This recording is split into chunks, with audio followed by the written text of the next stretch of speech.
Morning guys, कैसे हैं आप सब। उम्मीद करती हूँ कि सब ठीक होंगे। Welcome back to my YouTube channel.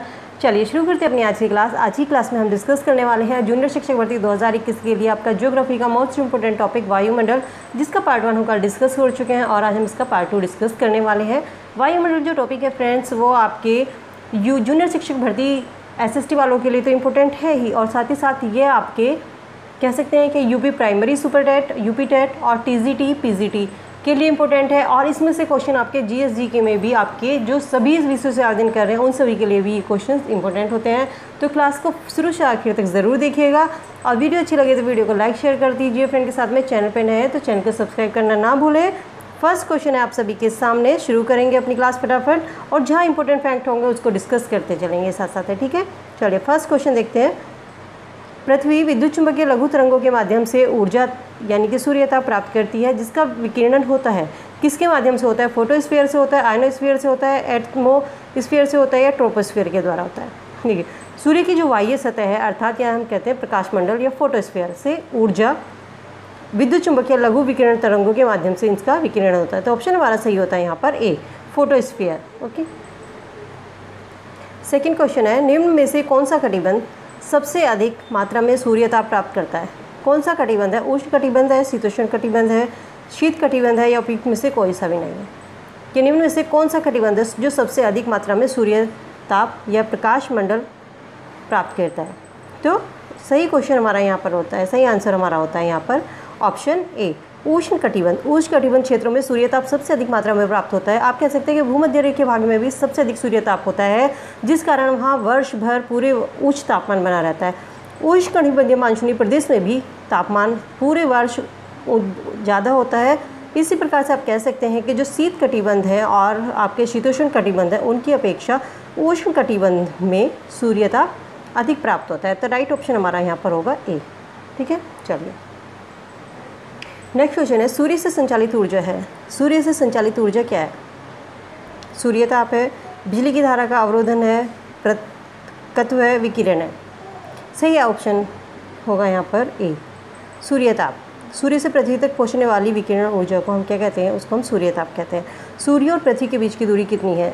14 crore 96 lakh kilometre है, और ये दूरी 4 जुलाई को सबसे अधिक होती है, और पृथ्वी और सूर्य के मध्य 3 जनवरी को दूरी कम होती है।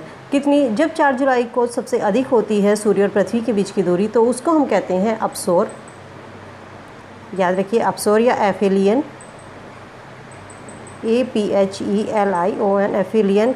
और जब सूर्य एवं पृथ्वी और सूर्य के मध्य की दूरी 3 जनवरी को, पृथ्वी और सूर्य के मध्य की दूरी, ध्यान रखना ये क्वेश्चन बहुत इंपॉर्टेंट है फ्रेंड। इसमें पूछा जाता है आपसे कि जब सूर्य और पृथ्वी की दूरी किस तारीख को, आपसे तारीख देकर पूछा जाता है कि कौन सी तारीख को 4 जुलाई या 3 जनवरी को किस दिन अपसोर होता है या उपसोर होता है। तो आप ध्यान रखना, जब 4 जुलाई को होता है अपसोर, सूर्य और पृथ्वी की दूरी अधिक होती है, और 3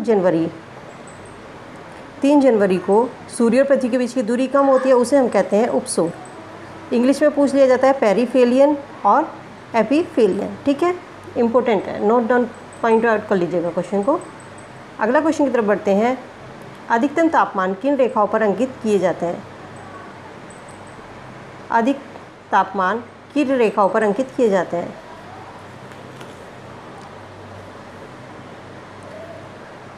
तो ऑप्शन सही होगा हमारा यहाँ पर डी, कर्क रेखा, कर्क और मकर रेखाओं पर।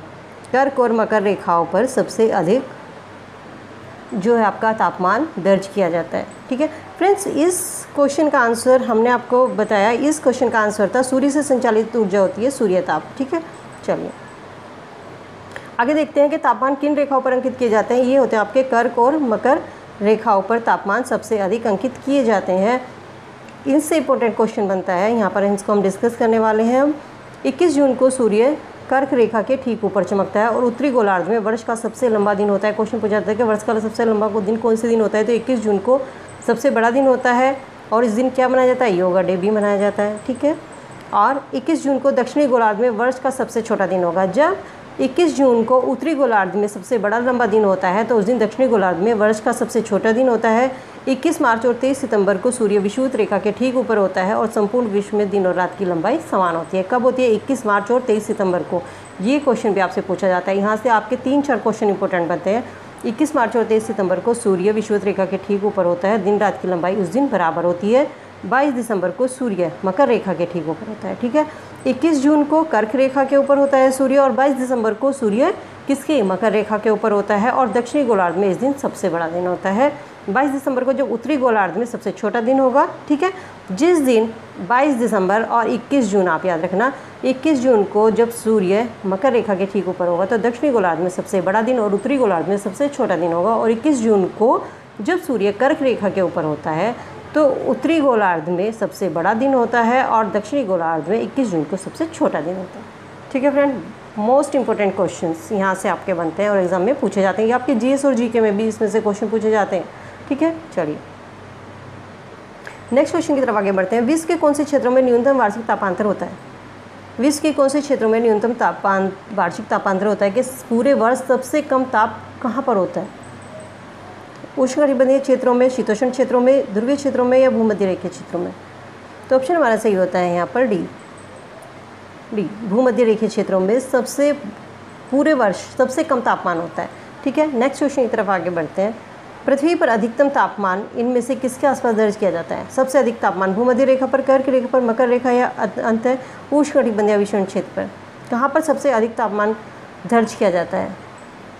तो ऑप्शन हमारा सही होता है यहाँ पर कर्क रेखा, बी कर्क रेखा पर।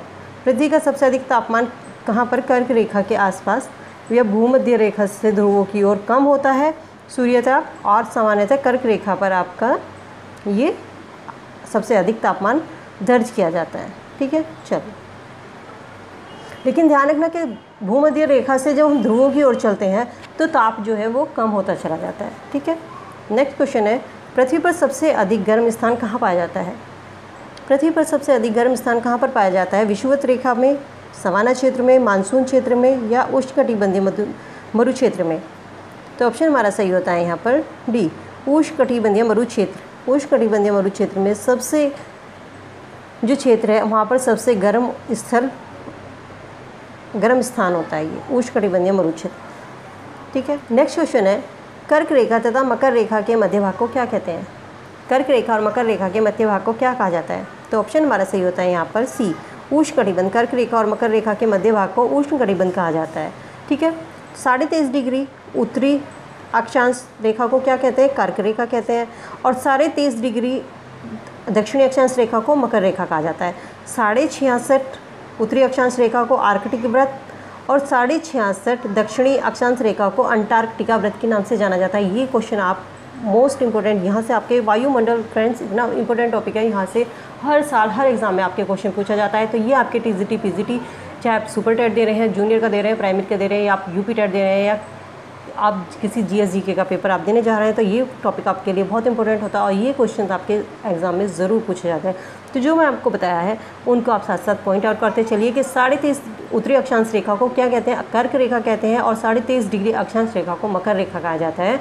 66.5 उत्तरी अक्षांश रेखा को आर्कटिक व्रत और 66.5 दक्षिणी अक्षांश रेखा को आर्कटिक व्रत के नाम से जाना जाता है। ठीक है, चलिए नेक्स्ट क्वेश्चन है, तापक्रम का अध्ययन नहीं किया जाता। तापक्रम का अध्ययन कहाँ पर नहीं किया जाता है?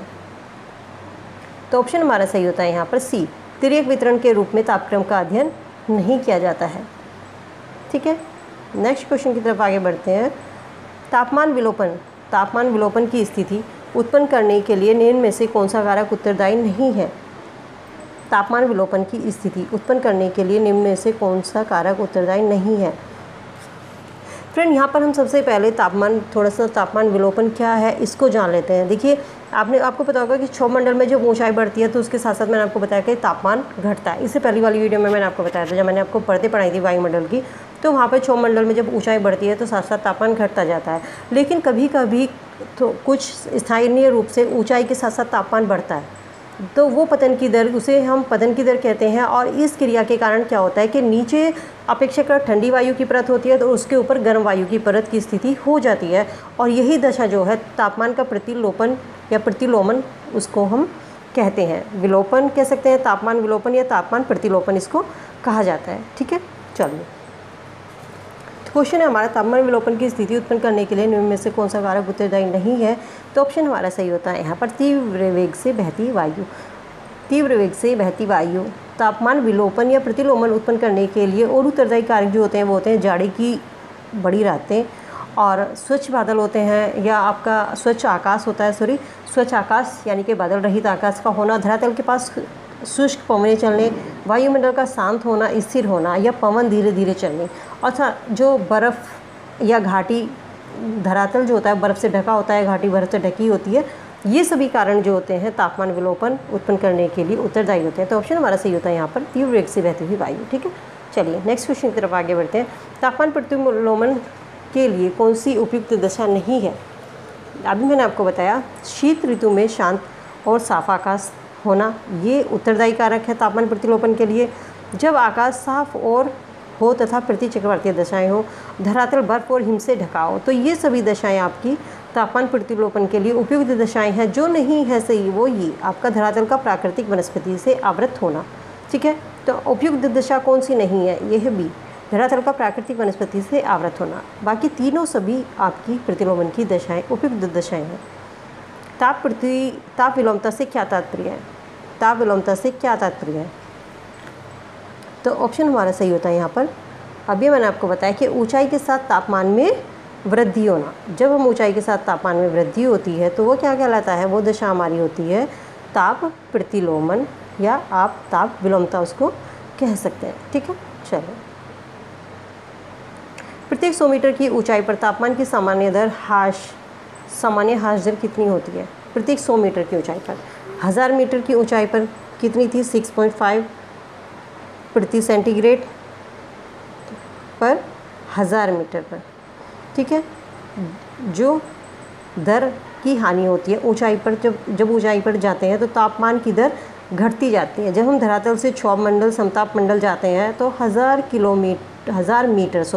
1000 मीटर या आप कह सकते हैं पर 1 किलोमीटर जाने पर 6.5 डिग्री सेंटीग्रेड की तापमान में कमी आती है। लेकिन यहाँ आपसे पूछा जा रहा है प्रत्येक 100 मीटर की ऊंचाई पर तापमान की सामान्य दर कितनी होती है, तो ऑप्शन हमारा सही होगा यहाँ पर 0.65 डिग्री सेंटीग्रेड। ठीक है, चलिए नेक्स्ट वन है, ठोस स्थलीय धरातल से ऊष्म संचार का एकमात्र साधन निम्न में से कौन सा है। ठोस धरातलीय ऊष्म संचार का एकमात्र साधन निम्न में से कौन सा है। चालन, अभिवहन, संवहन, विकिरण। तो ऑप्शन हमारा सही होता है यहाँ पर ए, चालन, कंडक्शन। ठोस स्थलीय धरातल में ऊष्मा संचार का एकमात्र साधन चालन है। इसके अंतर्गत क्या होता है फ्रेंड्स, कि जो अणु छोटे छोटे अणु होते हैं वो स्पर्श द्वारा एक दूसरे अणु को ऊष्मा प्रदान करते हैं या ऊष्मा उनसे ग्रहण करते हैं, यही हमारा चालन कंडक्शन होता है। ठीक है, चलिए नेक्स्ट में देखते हैं क्वेश्चन। सर्वाधिक सबसे अधिक एल्बिडो, एल्बिडो क्या है, परावर्तित सूर्यताप होता है।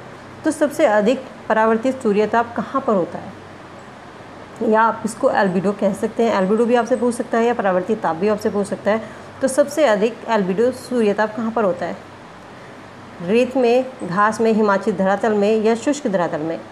तो ऑप्शन हमारा सही होगा यहाँ पर ए, हिमाच्छादित धरातल से। हिमाच्छादित धरातल से क्या है, यहाँ पर सूर्यताप सबसे अधिक परावर्तित होता है। पृथ्वी का औसत एल्बिडो कितना है, 35 है। कितना है, 35 पृथ्वी का औसत एल्बिडो। ठीक है, नेक्स्ट क्वेश्चन है, निम्न में से किसका एल्बिडो उच्चतम है। किसका एल्बिडो, गलनशील हिम का या हिमाच्छादित धरातल का। ठीक है, नेक्स्ट क्वेश्चन है, बर्फ से सीधे जलवाष्प में रूपांतरण की प्रक्रिया अधोलिखित में से किस शब्द का प्रयोग किया जाता है। जब बर्फ से सीधे जलवाष्प में उसका रूपांतरण होता है, बर्फ का सीधे जलवाष्प में, तो वो क्रिया क्या कहलाती है। तो ऑप्शन हमारा सही होता है यहाँ पर, आंसर कीजिए जल्दी से, इसका आंसर क्या होगा, ऑप्शन होगा यहाँ पर सही सी, ऊर्ध्वपातन। जब किसी ठोस का वाष्प से सीधे रूपांतरण होता है तो वह क्रिया क्या कहलाती है, ऊर्ध्वपातन कहलाती है, सब्लिमेशन कहलाती है। ठीक है, नेक्स्ट और लास्ट क्वेश्चन है, निम्न में से कौन एक प्रक्रिया वायुमंडल के ऊष्मन से कम महत्व की है। निम्न में से कौन एक प्रक्रिया वायुमंडल के ऊष्मन से कम महत्व की है। संचालन, संवहन, संघनन की गुप्त ऊष्मा या पार्थिव विकिरण। तो ऑप्शन हमारा सही होता है जो यहाँ पर वो है सी, संघनन। संघनन की गुप्त ऊष्मा प्रक्रिया क्या है, वायुमंडल के ऊष्मन से कम महत्व की है। ठीक है। सो फ्रेंड, ये था हमारा वायुमंडल का टॉपिक पार्ट 2, जिसमें हमने डिस्कस किया। पार्ट 1 में पहले डिस्कस कर चुके हैं, आज हमने पार्ट 2 डिस्कस किया। 2 क्लास में और मोस्टली आपका वायुमंडल टॉपिक थोड़ा ख़त्म कर दिया जाएगा। थोड़ा बड़ा टॉपिक है, इसलिए इसको थोड़ा सा टाइम लगेगा। और आपकी जो टीजीटी पीजीटी के लिए भी ये टॉपिक इंपॉर्टेंट होता है फ्रेंड, और जीएसजीके के लिए, यूपी टेट ऑक के लिए तो स्पेशली आपका ये टॉपिक है आपका जूनियर शिक्षक भर्ती के लिए, साथ ही साथ आपके प्राइमरी सुपर टेट के लिए, जिससे मैंने आपको पहले बताया है। तो फ्रेंड, वीडियो कैसी लगी है इसका फीडबैक में कमेंट सेक्शन में ज़रूर दीजिएगा। आप चैनल पर नए हैं तो चैनल को सब्सक्राइब करना ना भूलें। मिलती हूँ नई वीडियो में, तब तक के लिए goodbye, be happy, be safe. Thank you so much.